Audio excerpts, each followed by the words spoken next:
Welcome back to Hot Takes and Deep Dives, and this is our New Year's tradition. The first year, Jackie, do you know the first episode of the new year? For maybe the past 3-ish years, you have been my first guest, or within the first 2 episodes of the year. And so I do get the comments, oh, is Jackie going to be back first episode of 2026, 2027? And at this rate, I'm going to say yes. Yeah. First of all, you know, I love to hear the sound of my own voice. No, honestly, it's crazy. I read a hilarious article. This was like 10 years ago, like in the LA Times or something. And it literally said, men have the need to get out something like 10,000 words a day. Okay. Women, it was like 40,000. Now add 20 more onto that, and that's my level of words I need to get out. So like around 60 to 70,000 a day. And I'm in such a wonderful industry right now that what I do is I can hone it, and I life coach, and I am very precise. I'm the best. I'm better at what I do right now than I've ever been in my life. And it really is talking, making an impact, and talking and getting shit done, you know, getting their lives from their goals met to turn around, go through divorces, go through marriages, go through dating. I train a lot of the kids of my clients. We talk about things. Yeah. So it's just been such a gift. And my parents are like, don't you want to make friends in Ohio? And I say, no. Well, you've always said your clients are your best friends. They're my best friends. When I was deciding who I wanted to be the first guest of the year, of course you came to mind, but especially with, I always associate you with LA, and you are a person who left their hometown for these LA dreams, these big Hollywood dreams, like a lot of people do, a lot of actors, singers, and other artists. And you are an example of a person who was able to actualize those dreams. And just with the fires and the devastation that has happened in LA in the past week and is going to and is probably going to continue, I guess, I just want to get your initial thoughts. Like, have any places that you frequented, any businesses, restaurants, gyms, homes that you frequented been affected? And also your friends, just want to get you as like truly an LA person. So this is what my best friend sent me. He's a very successful writer in LA, but during the writer's strike was forced to leave and now lives in Chicago with his husband. And that's somebody that, by the way, was at the top of their game. So that gives you a little lesson of how quick you can fall in LA and not get back up. So there's a couple of things happening. So I did not know about the fires until I started getting a ton of people like, oh my gosh, Jackie, thank goodness you're not at the fires. And oh my gosh, the fires in Laurel Canyon, they're above Sunset. So what's happening right now is that the fires have spread out. They are hitting houses, apartments in areas they've never hit before. So it is impacting a lot of people from poverty-stricken to the very wealthiest. I have a friend who said he lived in a nice area in his house up in the hills. I think it's Benedict Canyon, or it might have been one of the canyons, right? Like everybody tries to live in the canyons, just so you know. Okay, so he lives there, and he literally got out with his life and his cat. His whole house burned down. This is a man that has lived in LA and I've been friends with for 30 years. It's not just the wealthy. It's mom and pop thing, restaurants, bars that have been there that I've been going to since I was 18. I think that's very important for people to realize because, yes, of course, we know the fires have spread to more local areas, but initially, when the fire started in Malibu, there is the first thought is, oh, who cares? It's just the wealthy. They have homes elsewhere, etc. But what people don't realize is that service workers who work those areas, they too live in Malibu. You don't have to be wealthy to live in a very expensive area. I think there's so much discontent about Los Angeles in general that this sort of living happy, the reason I loved living there is because I could be poor, but still have a quality of life. I could still find an apartment. Go to tiny places like the Reel Inn, which is on PCH. It burned down to the ground. It's been there for 45 years.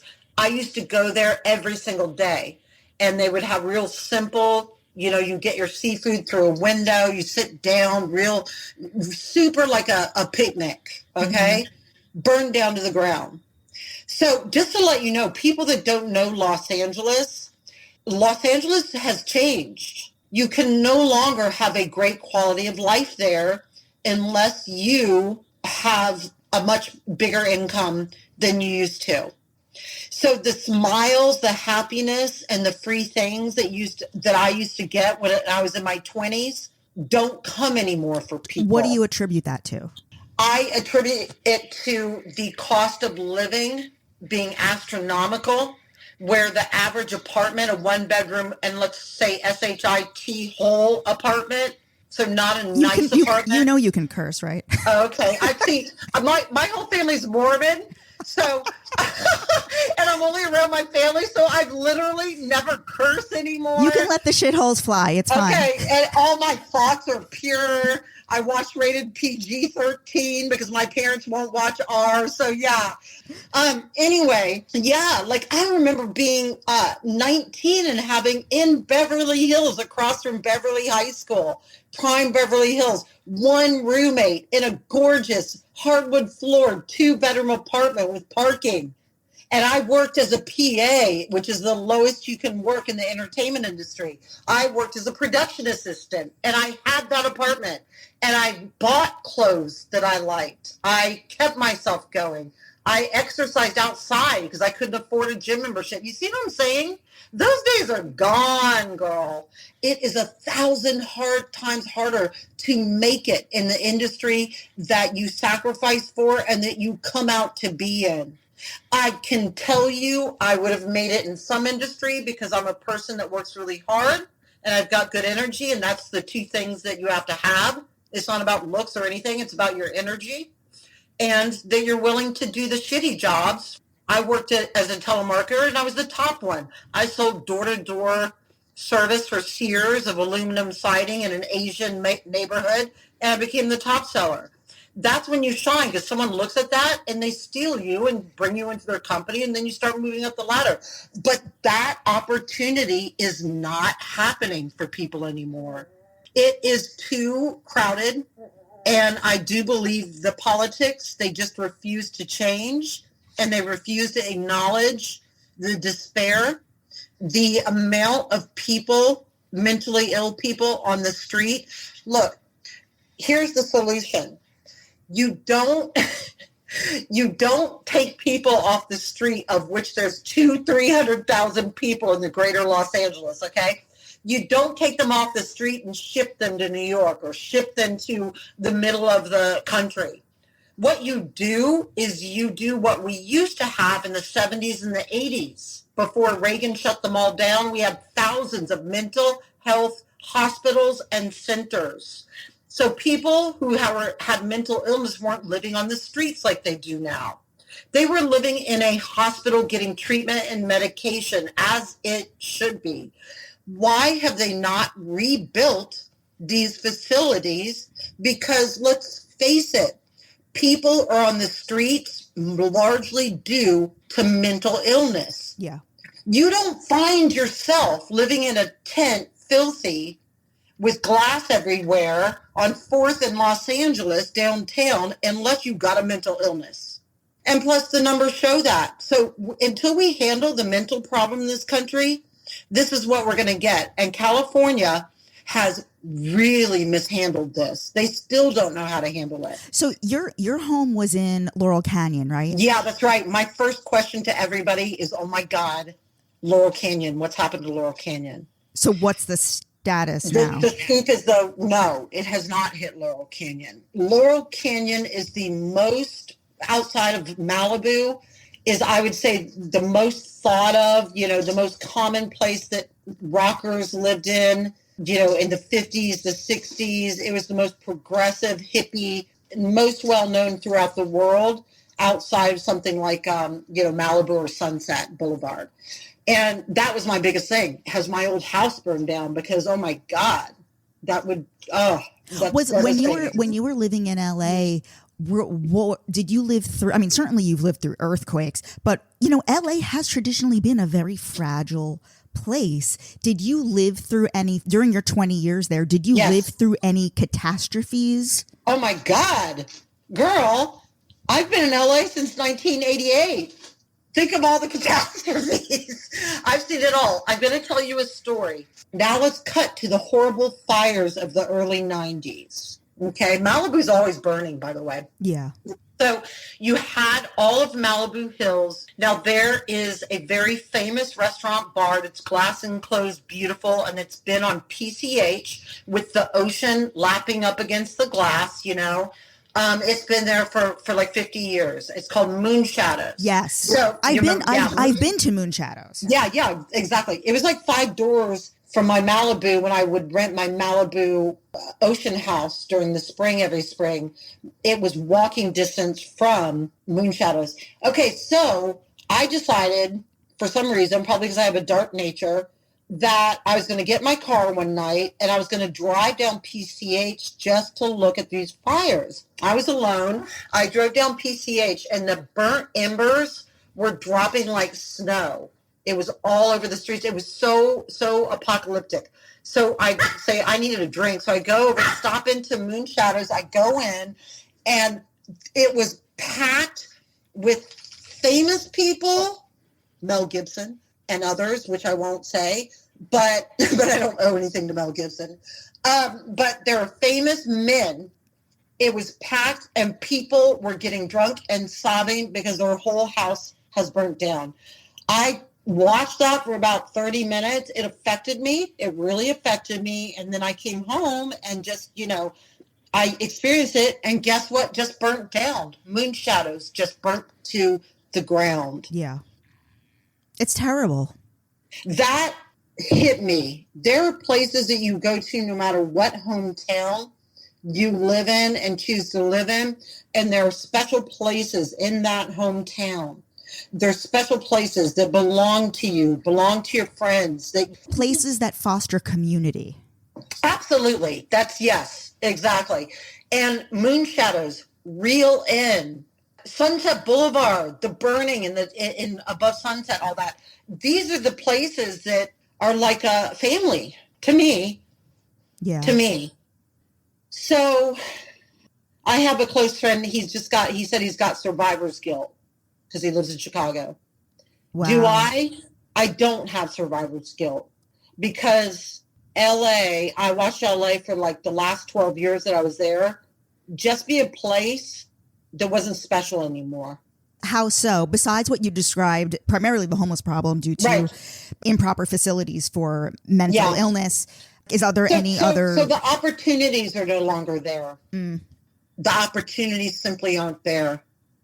And I think that's also because of the internet, because of social media. You can be anywhere and you can be a superstar on TikTok making tens and tens and tens of $1,000s a month. Yes. If not over $100,000 a month. So LA and New York is irrelevant. You do not have to be a production funded artist. Okay. And that's the big difference. Take TV, features, musicians. These used to be a big business for LA. That business is gone. They do not want to pay an artist for 3 albums, guaranteed money. They're not going to do it. What they're going to do is say, look, prove it. Go on YouTube, play some music, get 1 million and come talk to us later. Right. Well, that's a fucked up thing. There's no industry anymore. You know, it's going to be, I will have like a 5% chance of getting, I just am now signing contracts, if you can believe it. The show that I want to do, it doesn't matter. Yes. Last time, a year ago when you were on, if anybody's interested, go listen to that episode from exactly 1 year ago today. It was January 2024. My interview with Jackie Warner. She was pitching a show. She was talking about the show. And so give us the major update and what you were saying to me earlier about how your sort of interest level. So the major update is this. contractual negotiations have literally gone on until the end of this week. It is so cutthroat. Everybody wants a piece of the pie. They don't deserve it, but they want it, and they will hold your project up. So before, workout landed in my lap so easy, I didn't do a damn thing. I barely put makeup on during workout first season. I just showed up. What? Okay. Boo, boo, boo. Okay. Thintervention. I put a lot more thought into that. Okay. Again, though, not a lot of effort for me. And that show was offered to me. Now, you cannot get a reality show if you are Cameron Diaz.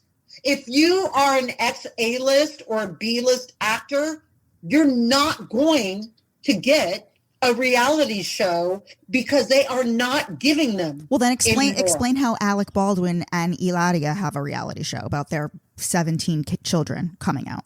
Because it's a freak show. What really works is people in this country looking at a circus performance. You have to have something bizarre happening. Okay, so let's talk about Alec Baldwin and his cuckoo wife, who has been faking an accent, and publicly, I don't think she should ever show her face again. I mean, it's absurd. So she's mentally cuckoo puff for to be faking an accent starting the day that Alec Baldwin approached her in a restaurant. She started becoming all of a sudden from South or Central America and having an accent with Alec Baldwin, and then everybody that Alec Baldwin knew. She devised this marriage. It was well thought out. She lied about her ancestry, her family. She's actually very common American. She's from Boston. Now, it's common American. Okay, that Boston is Americana right there.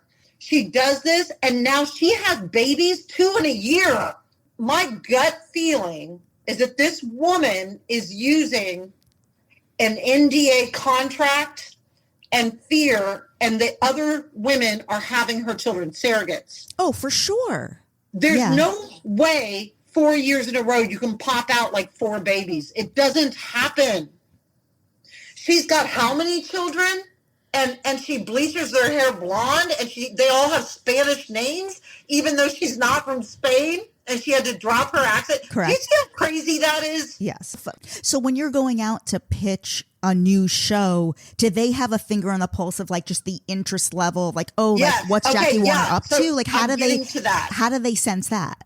The agencies tell companies if there's interest.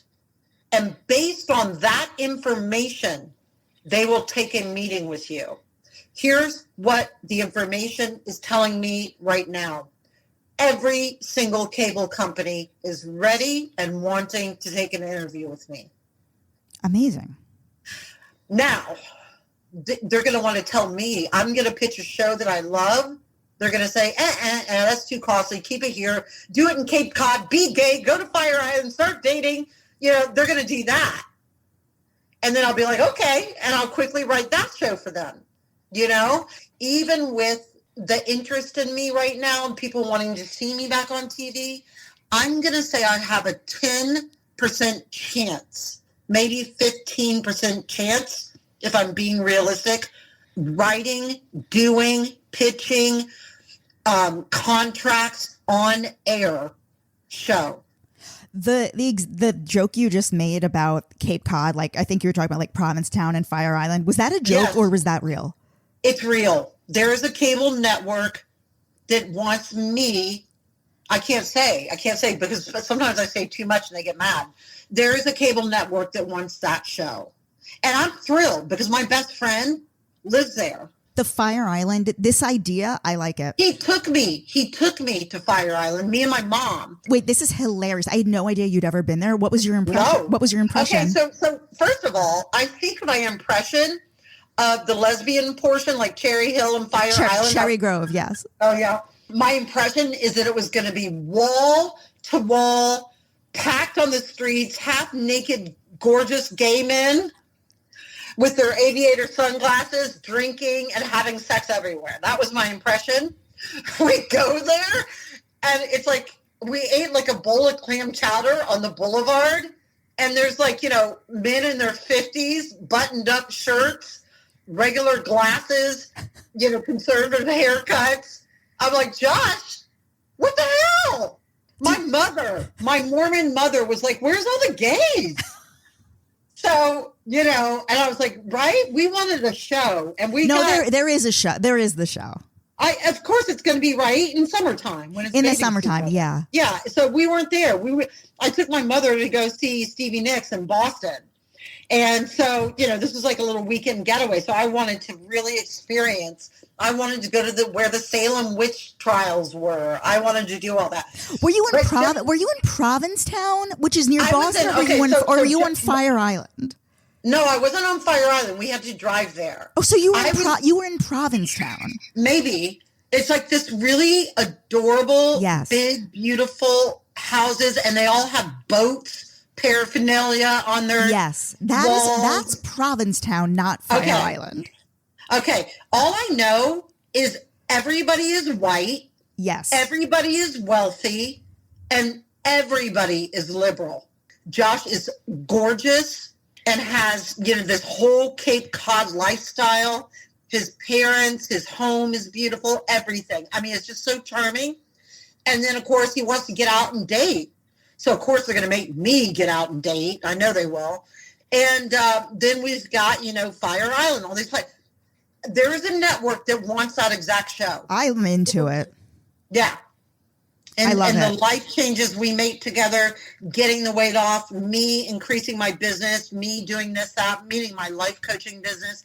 So, I'm into it. I think that'd be a great show. Any final thoughts about Los Angeles and the fires? Anything you want to say? This was your home for over 20 years. For 36 years. Wow. LA is my hometown. I don't know Ohio. I never go anywhere. My parents drive me everywhere, like some sort of prima donna. But LA is my home. It is my hometown. I went through every experience there. From teenage years, I came out as a teenager there. I came out as a gay person there. I had relationships and homes there. I made it there. I became a millionaire there. I went through tragedies there. And LA is as part of me as anything is a part of me. I mourn, I'm sad, and I feel sick about this. But I believe finally there is going to be a huge governmental and corporate business money in changing how we allocate our water. That's a big problem, by the way. I've been talking about that for 30 years. They will put 20 gallons for one almond, and we don't have any reservoirs, and we didn't have water to put out the fires. That's inexcusable. Again, we make more money than Italy in California. Okay, we are a huge financial industry. And then people's quality of life, you're going to charge them $5,000 for a one-bedroom apartment just to live as they're trying to make it? Hell no. So LA deserved a real public spanking. Sadly, at a tremendous loss to the people. But it's time that there's a major shift, and they turn California and Los Angeles, San Francisco, and LA County into the bastion of hopefulness, excitement, and inclusivity that it has always been since I was there as a child. My mother and I, my single mom and I, she had me when she was 18, we lived in Venice. My mother is so in love with LA, she can't ever stop talking about it. And I want that back. Hopefulness. I love that. Hopefulness. Artistry. Jackie, thank you so much for your thoughts on LA and the fires. Yes. I think this actually was quite comforting even to meet, I'm in New York City, but I have so many friends and collaborators, people I've known for well over 20 years who have always lived in LA.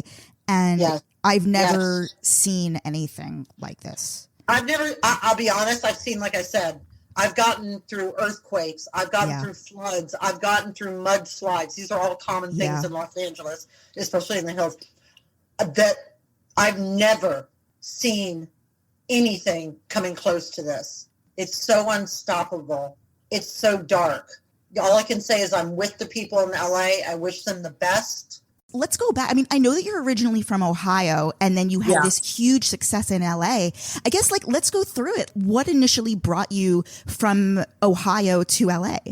Oh my gosh, because I grew up in Fairborn, Ohio, which is about, I'd say 10 minutes from where I have my home now, in Beaver Creek. And I grew up in Fairborn and I was always the girl that just daydreamed my life away. I read all the fashion magazines, even though you had to order them especially. I ordered all the European, and we're talking about in the 70s and 80s, when things like that weren't accessible to us at all. We didn't have the internet. And I just always painted. I was very creative. I was always really into really kind of alternative music and punk, super into punk at that time. Who did you grow up loving? Like Violet Femmes and stuff like that. Susie and the Banshee. Susie and the Banshees, a lot of people don't consider her punk, but she was very avant-garde and she was really kind of punk for that time. Like Patti Smith. I love Patti Smith. So I was in the popular group, but I was the outsider of the popular group because I really was a loner within that popular group. So I'd grown up with all the kids. We knew each other since we were 5 years old. And that's how it is in a small town. But they did not know me at all. And I didn't give a shit about them. You know what I mean? I did not care. My only goal was to grow up and drive out of Fairborn, Ohio as fast as I could. And that's what I did. I got accepted to a fashion school in Los Angeles. And I'd gotten a car at 17 years old. And I drove to LA from Ohio, which is a 3-day trip, and I did it on no dose. All I did is just take over the counter speed, and I didn't even. I didn't. What a maniac! I know. Well, I've always been I've got a good angel and a bad devil. I'm always sort of on the wild side. But and I just drove across town, and I gotta tell you, it was the most passionate and wonderful feeling I've ever felt of freedom. Every mile I got closer to LA was a mile away from, remember, Ohio is a very evangelical, super Christian town. And I didn't believe in any of those moral messages at all. How old were you when you first realized you were gay? And how old were you when you came out to your first person? So I realized I was gay. I had my first relationship with a boy and I had my first relationship with a girl when I was 13. So I had a boyfriend at 13 for the first time, making out in the hallway kind of thing. And then I had a more serious, a sexual relationship with a cheerleader, who was my best friend when I was 13. And I loved her. She was my first big crush. The boy, I couldn't understand what all my girlfriends were talking about when they were following these boys. And I wish he liked me. And when they kissed boys, they felt fireworks. Because when I would kiss my boyfriend, I felt nothing, zero. But when I would kiss my girlfriend, I felt fireworks. Everything came alive in me. But I wasn't sure until I was 14. So at 14, I had another relationship with another cheerleader. I like cheerleaders.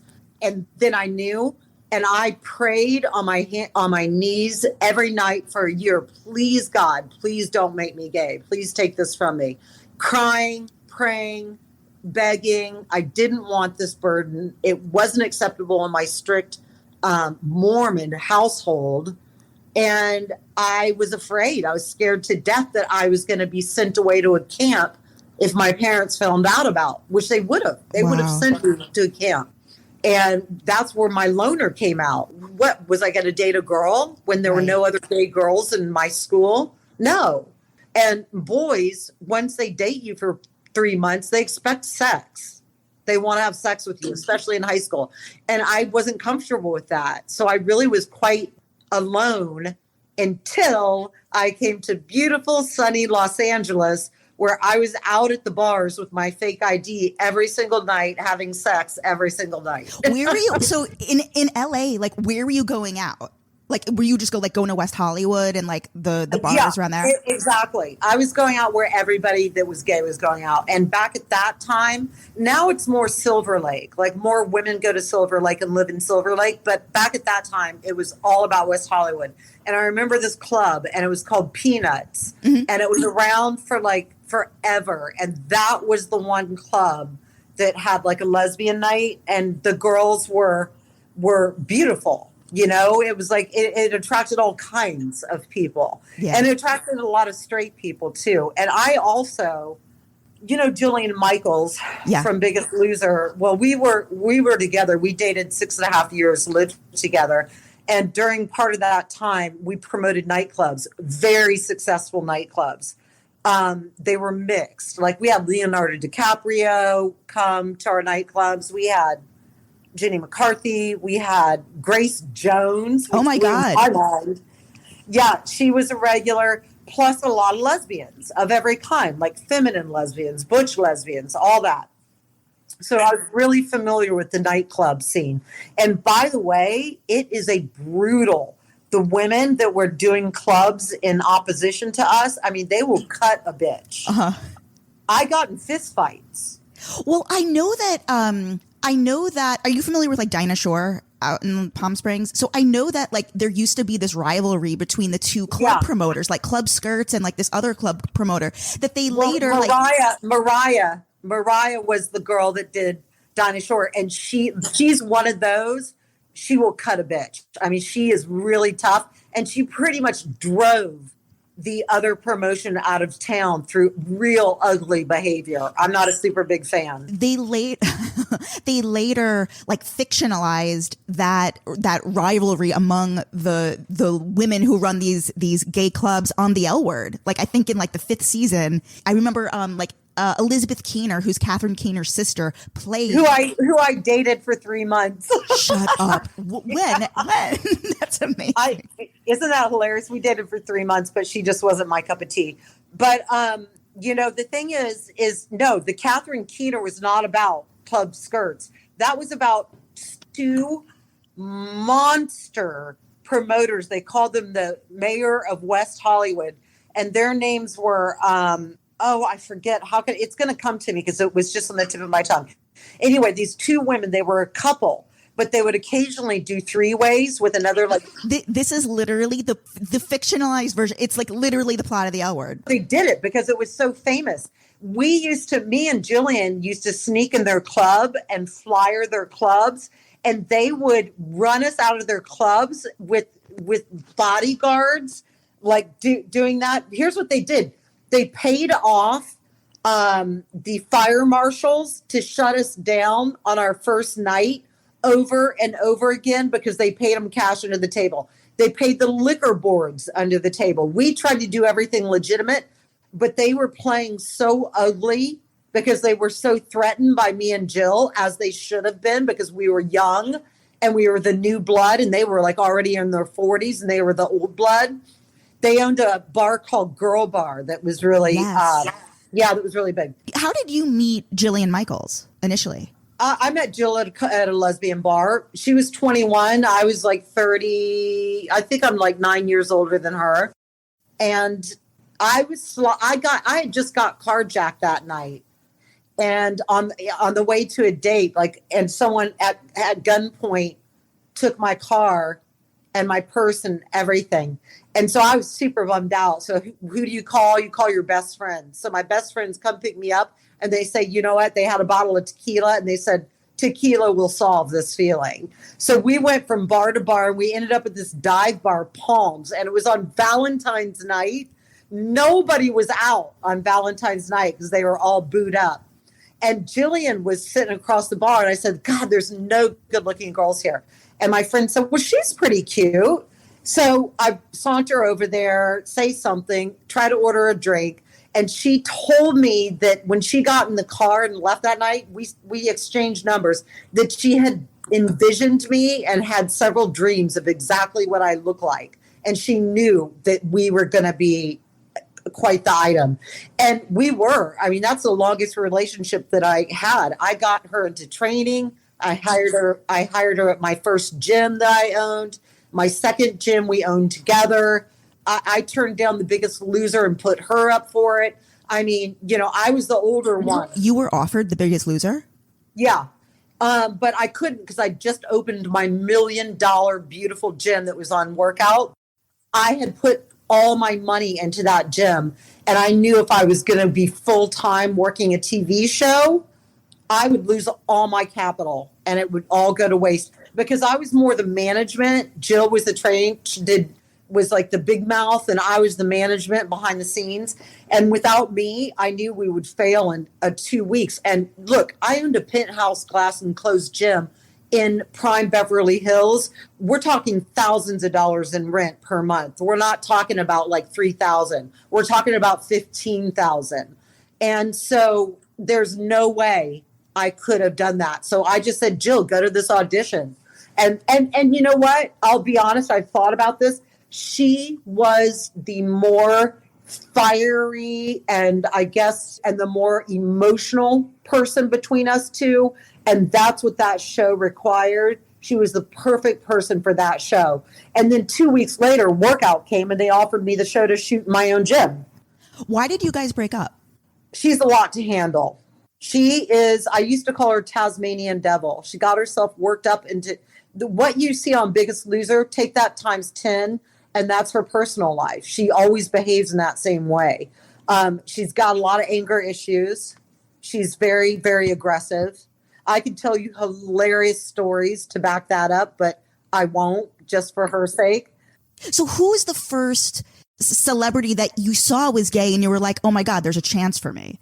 Okay, so for all those older people out there, I lived in Fairborn. I grew up in Fairborn, Ohio, 30,000 people, small town, Christian town.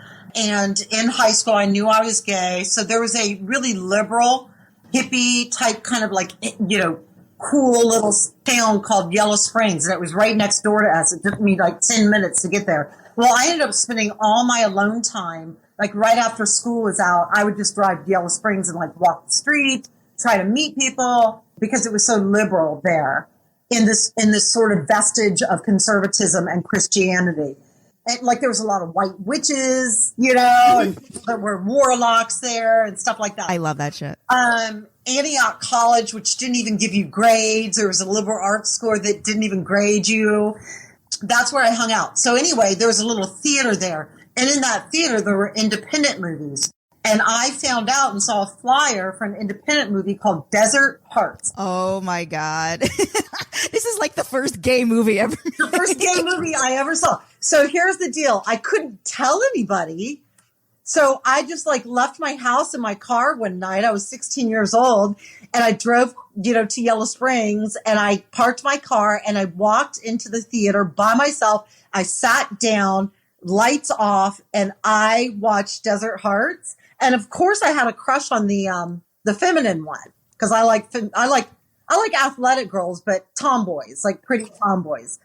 So I had a total crush on Kate. And this is the first like lesbian behavior. And it was kind of sexy. The movie was kind of fun and well done. And it was like two pretty girls that hooked up in some, bumfuck town. And it was like there was a sex scene in it. And I was riveted but frozen in my seat, like just frozen with fear. And so before the movie was even over, I like ran out of there, got my car, drove back home, went to bed, and never told anybody. In fact, you're the first person I've ever told that to. Oh my God.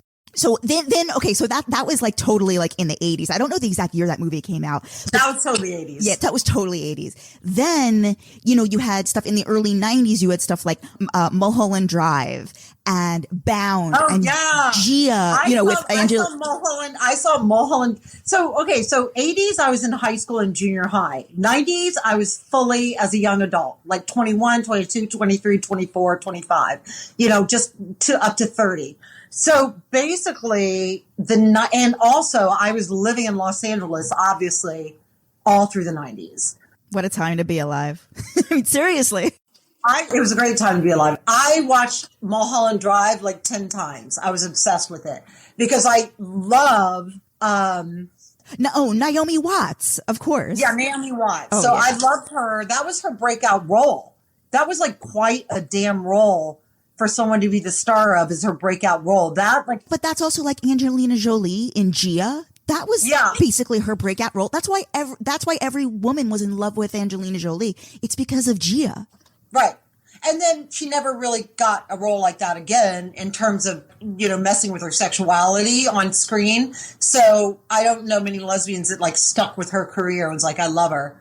Let's see. Naomi Watts had a TV show called Gypsy. And I think that was like a few years ago on Netflix. It was. And it had two of my favorite things. Stevie Nicks sang the opening song, Gypsy. And I listened to it every damn time.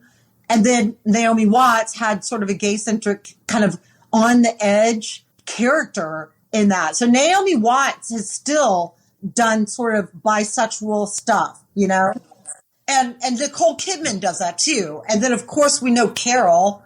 That was an amazing movie. I saw Carol literally 5 times in the theater with my friends. We were obsessed with it that Christmas. And this guy, if you guys don't know what Carol is, I think it was actually nominated for Best Picture at least. She won. Yeah, no, she actually won an Oscar for Blue Jasmine, and then she was nominated for an Oscar for Carol as well. And every year around, because it's a Christmas themed movie, every year we we legitimately have a Carol party, and I literally have I swear to God, I have a train set that I bought off Amazon that I make my friend set up around my living room, and we watch Carol. But we've kind of turned it into like a Rocky Horror situation. Right. Yeah. Well, first of all, I am obsessed and have always studied about women who've been bisexual or gay throughout time, in a time where a glance or just a hand meant everything to them. You know what I mean? And I love that. I love love stories like Wuthering Heights, even, which was a heterosexual love story, is one of my favorites. I love unrequited, painful love stories. I love them. I've always been obsessed. There's been a lot of beautiful, interesting, smart, and wealthy lesbians in those eras. They've always been there just as much as they are now, but they have this deep, unrequited love where receiving letters was like everything to them, you know, and a touch meant so much. And I love that. Like, I wish we had that. So not so much overt sexuality. I completely agree with you. That's all the stuff that I was so into. Wuthering Heights literally is my favorite novel of all time as well. And then of course you've got Kate Bush's version, which is like one of my favorites. Yes. Like, we'll talk about Kate Bush in the 90s because that is God. I adore her. Were you into like Ani DeFranco? Like, you mentioned Sarah McLachlan. Okay, Ani DeFranco was she was too, okay, I don't want to say whiny because that's not the right. She was just too whispery and too kind of like folksy for me. I don't like folks music. Like, I don't like Bob Dylan. Like, I hate Bob Dylan. But I had, of course, other lesbian friends that adored her and loved her, and I understood why they loved her, and I understood what Ani DeFranco meant for those lesbians, and I could respect that. I just never got into her. I was so hardcore into Tori Amos. I was so hardcore into early Sarah McLachlan. I was into Amy Mann. Like, to me, yeah, Amy Mann was an incredible, not a strong voice, but a real great lyricist. Phenomenal. Like, a fantastic lyricist. Like, Save Me is one of my favorite songs lyrically. Like Magnolia was built entirely around her music. Absolutely. And Magnolia had an incredible soundtrack to it. I know that you're a relationship person and you've been in very long relationships. Like, did you ever want to get married or have a family, have a baby, anything like that? No, no. I would not have trusted any one of my girlfriends to raise a child. Because it was every single one of my girlfriends, and I'll blame myself for this. It was a roller coaster ride. And if I had a child, I would want complete peacefulness, serenity, calm, all those things that I didn't have in my relationships. And the reason is because sometimes going for the most attractive, charismatic person in the room is not the best idea. Because if we're both competing for constant attention and we're both A-type personalities and we're both charismatic and we both are jealous types, that's not good for raising a child. And I never wanted to have a child. And I certainly, if I had been married, to one of those long-term relationships, we would have ended in divorce and they would have taken all my money every single time. So no. Mm-hmm. Thanks. No thanks. Going back to our gay movies and TV, there was like the L Word there, and there was Queer as Folk. Did you watch those? No, I've never watched the L Word. Or why didn't you watch the L Word? That's shocking to me because you did this LA. I don't know. I guess I was living it. Like, I don't like watching. Like, just remember, I was in my 30s, like late 30s when the L Word comes out.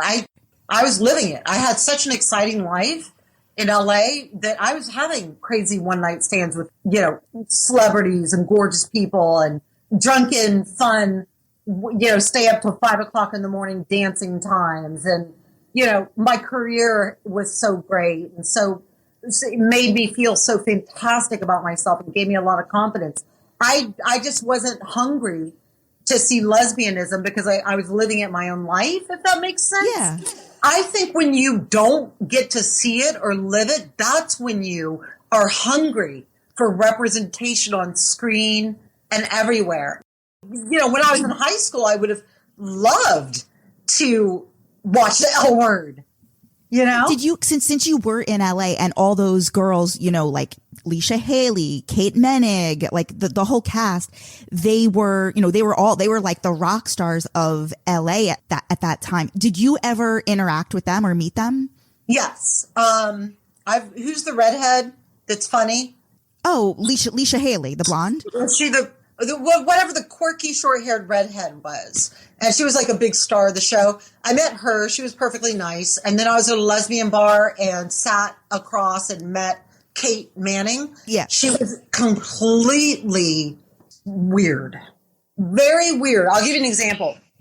Not friendly and not interacting with anybody around her, even though they were her people. I mean, it wasn't like my people. I think Workout was out.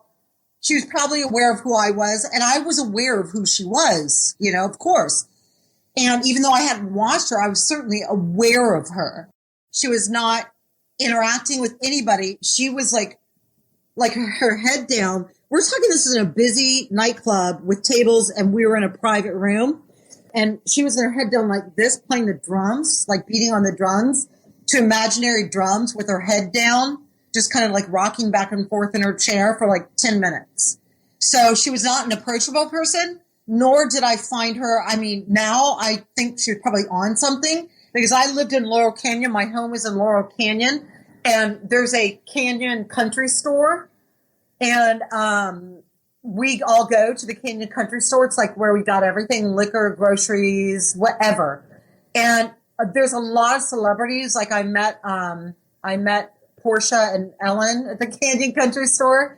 There was one payphone there, which you tell me where there's payphones, but there was one shady ass payphone because people know that there's a lot of drugs and alcohol in Laurel Canyon. There's like a lot of rock stars that still live in Laurel Canyon. So there's one shady ass payphone, and who do you think was sketchily looking like heroin chic, looked so sketchy? Our very own Shane was on the payphone? Yeah, she's on the payphone and sketching like back and forth, pacing, looking down at the ground. It's very shady. So I'm like, dude, you are definitely on something. So the 2 times I've met her, I thought she was totally off her rocks on something. Now, for legal reasons, I'm not saying she was. Allegedly. Allegedly. I hear you. Let me say this. She, I think, was very self-conscious. She claims that she did not realize she was gay until she was cast on the show, which, you know, everyone has their story, but like that, and that's her story. And it's it's strange, but it is what it is.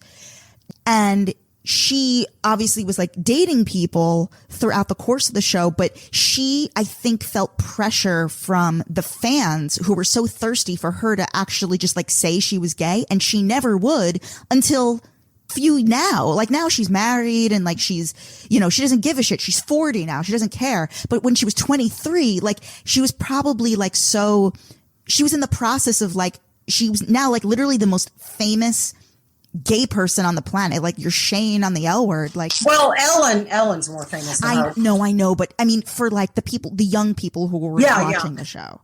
Yeah. So I never was attracted to her. I never understood her appeal, but she would go to Soul Cycle now in her 40s, and I would see her at the West Hollywood Soul Cycle, and she seemed a lot more grounded. She seemed a lot.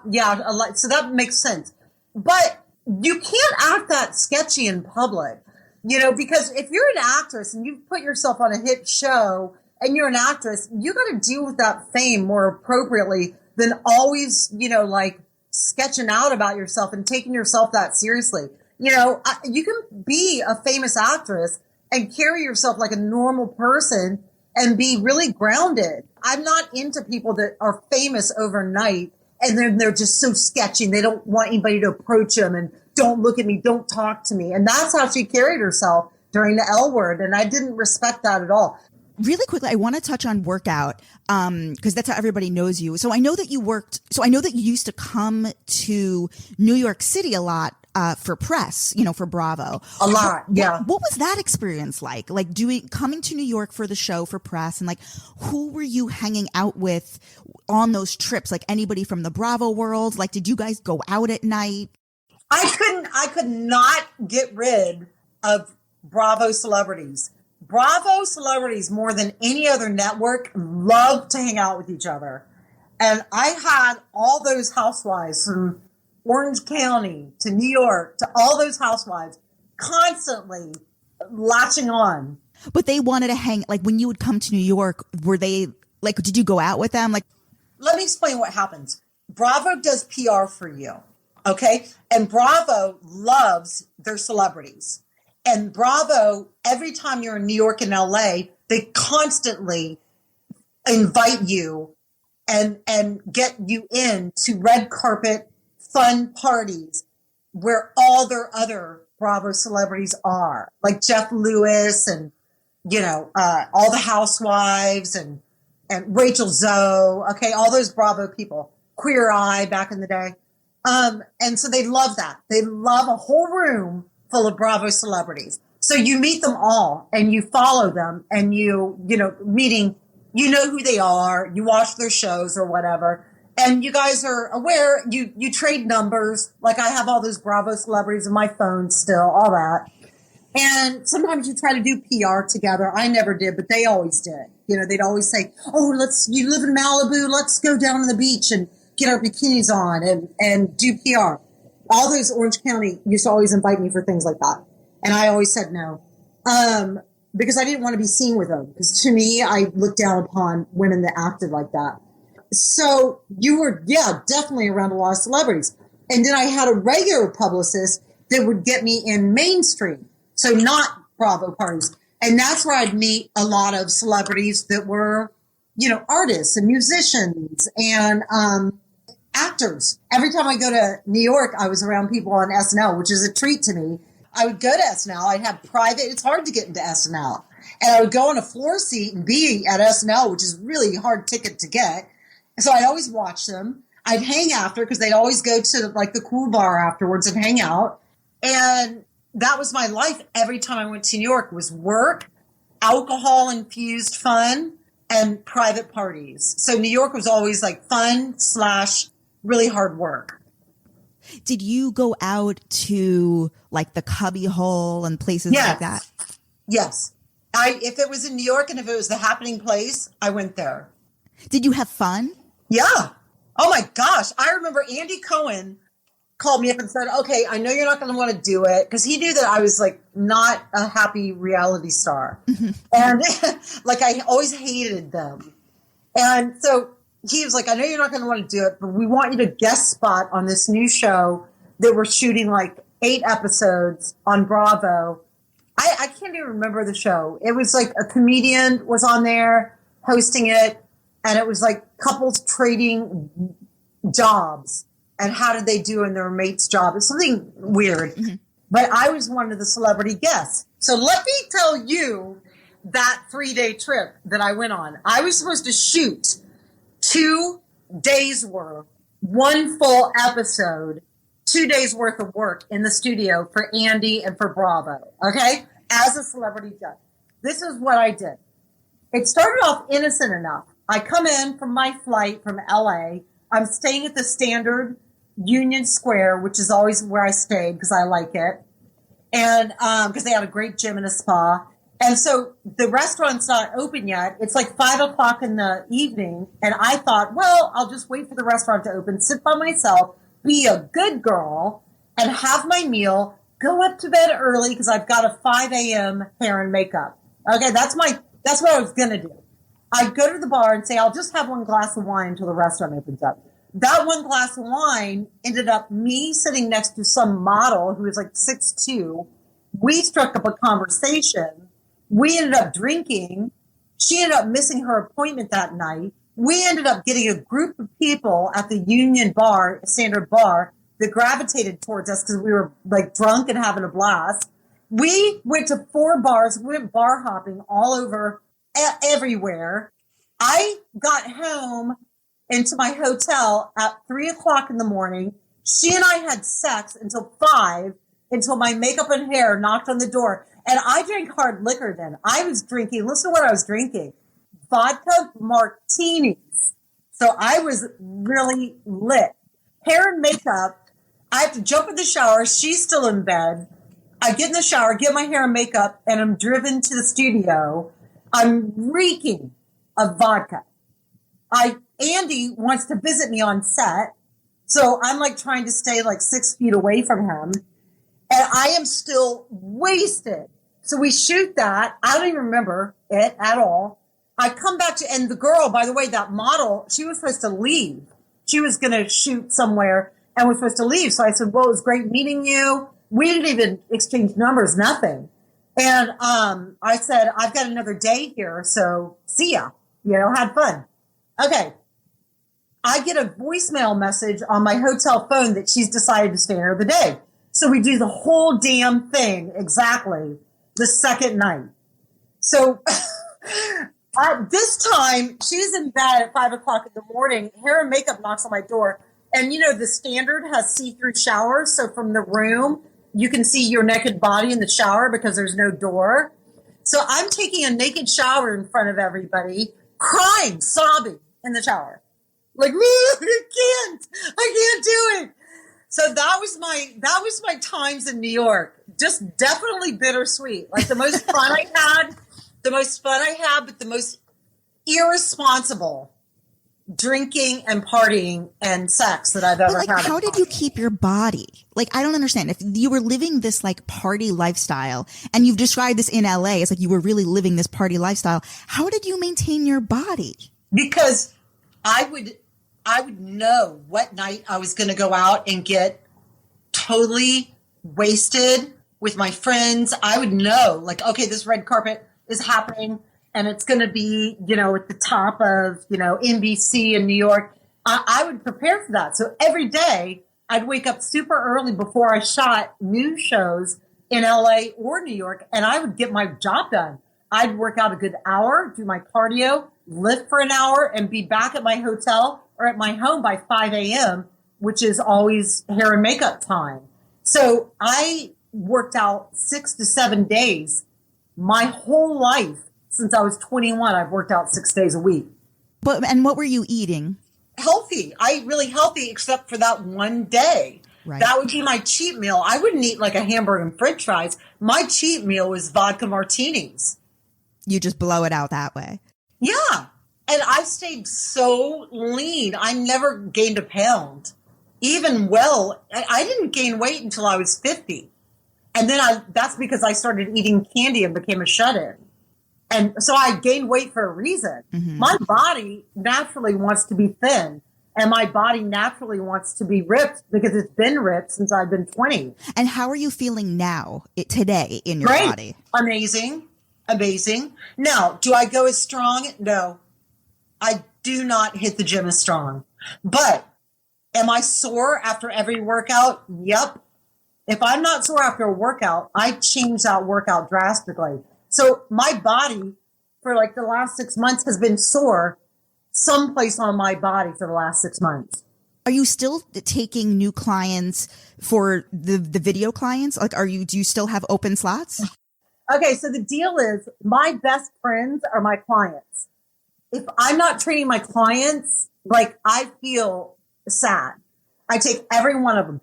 And then it shakes down to about 8 clients. And I always take 8 clients a day, no matter what. So I don't even put you on a waiting list. We start training and see how it goes. And I'm so passionate about it. And plus you got to understand, nobody's been able to train with me because I'm too expensive. I've always been too expensive. I'm charging across the board. I'm charging $50 per session. And a lot of people, nobody can afford $200 per session, which I still have some celebrity clients that are paying that. It's 30-minute hardcore sessions. You're moving the whole 30-minute session. So it's $50 for a 30-minute session. And I highly recommend we do 3 sessions a week. And people get a chance to like talk to you throughout the week if they have questions about their food, about anything? I give you a full diet. I talk to you consistently about nutrition. We check in constantly. I tell you what to buy. I tell you exactly what vitamins work and what don't. I tell you where to go to get those vitamins. It's like being a trainer at the gym is immersive, and a life coach. I'm a life coach. I can't tell you how many people I have inspired to make major changes in their life. From getting a divorce with a partner that, is mean to them or narcissistic, changing jobs, moving. That's the kind of work I love to do. I'm making life changes with people for $50 a session, basically. Give the number one more time. It's 323-301-3522. Perfect. Jackie, this is quite a catch up. Yeah. It is. I love catching up with you. Anytime you want to do anything, just know I'm an expert at anything. And so modest. I love it. Like if you want to know, like I even worked for Warner Brothers for years. My career before I got into fitness was at Warner Brothers. I have so many crazy stories even working on the lot. Very few people get to work on the lot, and I saw everything there. So, Let's save that for next time. You said it all. You did it again.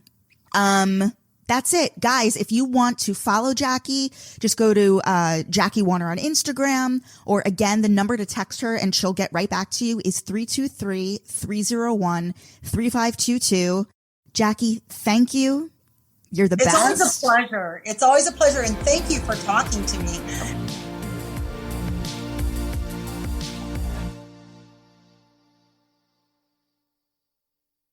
Hey there, Ryan Reynolds here. It's a new year, and you know what that means. No, not the diet. Resolutions. A way for us all to try and do a little bit better than we did last year. And my resolution, unlike big wireless, is to not be a raging and raise the price of wireless on you every chance I get. Give it a try at mintmobile.com/switch. $45 upfront payment required, equivalent to $15 per month. New customers on first 3-month plan only. Taxes and fees extra. Speed slower above 40 gigabytes on unlimited. See mintmobile.com for details. Marketing is hard. But I'll tell you a little secret. It doesn't have to be. Let me point something out. You're listening to a podcast right now, and it's great. You love the host. You seek it out and download it. You listen to it while driving, working out, cooking, even going to the bathroom. Podcasts are a pretty close companion. And this is a podcast ad. Did I get your attention? You can reach great listeners like yourself with podcast advertising from Libsyn Ads. Choose from hundreds of top podcasts offering host endorsements, or run a pre-produced ad like this one across thousands of shows to reach your target audience in their favorite podcasts with Libsyn Ads. Go to libsynads.com, that's LIBSYN, ads.com today. Hi, I'm Chris Gethard, and I'm very excited to tell you about Beautiful Anonymous, a podcast where I talk to random people on the phone. I tweet out a phone number, thousands of people try to call, you talk to one of them, they stay anonymous, I can't hang up, that's all the rules. I never know what's going to happen. We get serious ones. I've talked with meth dealers on their way to prison. I've talked to people who survived mass shootings. Crazy funny ones. I talked to a guy with a goose laugh, somebody who dresses up as a pirate on the weekends. I never know what's going to happen. It's a great show. Subscribe today, Beautiful Anonymous.